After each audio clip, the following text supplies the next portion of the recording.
Hi friends, எல்லோரும் எப்படி இருக்கீங்க? நல்லா இருக்கீங்களா? நல்லா இருப்பீங்கன்னு நம்புகிறேன். Welcome to our channel Naga's life style.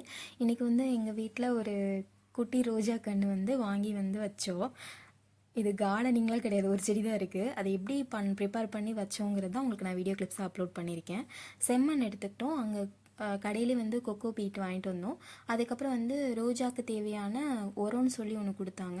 அதுக்கப்புறம் 2 விதமான உரம் கொடுத்தாங்க. ஒன்று மண்ணிலே கலந்து வச்சுருங்க கொக்கோ பீட்டோட அப்படின்னு சொன்னாங்க. அதுக்கப்புறம் இன்னொரு உரம் கொடுத்தாங்க. அது ஒரு வாரத்துக்கு ஒரு தடவை 1 ஸ்பூன் 2 ஸ்பூன் வேறு கடியில் போட்டு தண்ணி ஊற்றிடுங்க அப்படிங்கிற மாதிரி சொன்னாங்க. ரொம்ப நாள் யோசனைக்கு அப்புறமா நாங்கள் அது வாங்கி வச்சோம். ஏன்னா வாங்கி வச்சு ஏதாவது ஆயிடுச்சுன்னா மனசு கஷ்டமாக இருக்குமே அப்படின்னு. ரேட்டு வேறு அதிகம், 150க்கு மேலே அந்த கன்று. அதனால் நாங்கள் ரொம்ப யோசிச்சு தான் வாங்கினோம்.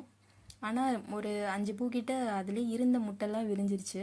ஒரு முட்டை மட்டும் இன்னும் விரியாமல் இருக்குது. இப்போது நான் இந்த வீடியோ கிளிப் எடுத்து வாங்கிட்டு வச்சோன்னு எடுத்தோம். 15 டேஸ் கிட்ட ஆச்சு. நல்லா தான் இருக்குது.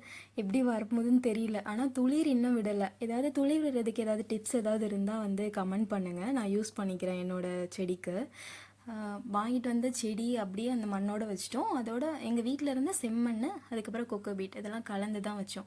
தொட்டி ரொம்ப சின்ன, நாங்கள் வாங்கிட்டு வந்த தொட்டி. அதனால் இது இருக்கும்ல பெயிண்ட் பக்கெட்டு, சின்ன சைஸ் பக்கெட்டு, அதில் தான் வச்சோம்.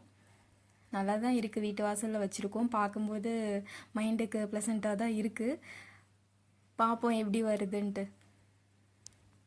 ரேட்டும் அதிகம் தான் சொன்னாங்க. ஒரு 330 கிட்ட ஆயிடுச்சு இந்த செடி வைக்கிறதுக்கு. மண், உரம், அந்த கொக்கோ பீட்டு ரேட் அதிகம் தான் நான் கேள்விப்பட்ட வரைக்கும் சொன்னாங்க. இவ்வளோ ரேட் கொடுத்தா வாங்கினேன், இதெல்லாம் தேவையே கிடையாது அப்படி இப்படின்னாங்க. வாங்கிட்டு வச்சுருக்கோம், பார்க்கலாம்.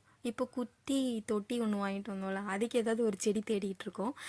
நல்லா வளர்கிற மாதிரி, எந்த சூழ்நிலையும் வளரும்ல அந்த மாதிரி ஏதாவது செடி இருந்தால் தொட்டியில் வீட்டில் வச்சா நல்லது அப்படிங்கிற மாதிரி ஏதாவது செடி இருந்தால் சொல்லுங்கள், நான் ட்ரை பண்ணி பார்க்குறேன். ரோஜா செடி வளர்க்குறதுக்குன்னு ஏதாவது சில டிப்ஸ் இருக்கும்ல. நீங்கள் சில பேர் எக்ஸ்பர்ட்டாக இருப்பீங்க ரோஜா செடி வளர்க்குறதுல. வீட்டில் நான் வச்சாலே நல்லா வரும், இந்த மாதிரி டிப்ஸ் ஃபாலோ பண்ணால் நிறையா பூ பூக்கும் அப்படின்னு ஏதாவது உங்களுக்கு தெரிஞ்சதுன்னா கமெண்ட் பண்ணுங்கள். நான் என்னோடய செடிக்கு யூஸ் பண்ணிக்கிறேன். செடியெலாம் வச்சாச்சு, தண்ணியெலாம் ஊற்றி நல்லா பண்ணியாச்சு. பூவெல்லாம் பூத்துருக்குதான், எப்படி வரும்னு தெரியல. ஆனால் டெய்லி பார்க்கும்போது மனசுக்கு நிம்மதியாக ரிலாக்ஸாக இருக்குது. அந்த செடி பார்க்கும்போது ஹாப்பியாக தான் இருக்குது. தேங்க்ஸ் ஃபார் வாட்சிங். Please support, subscribe the channel.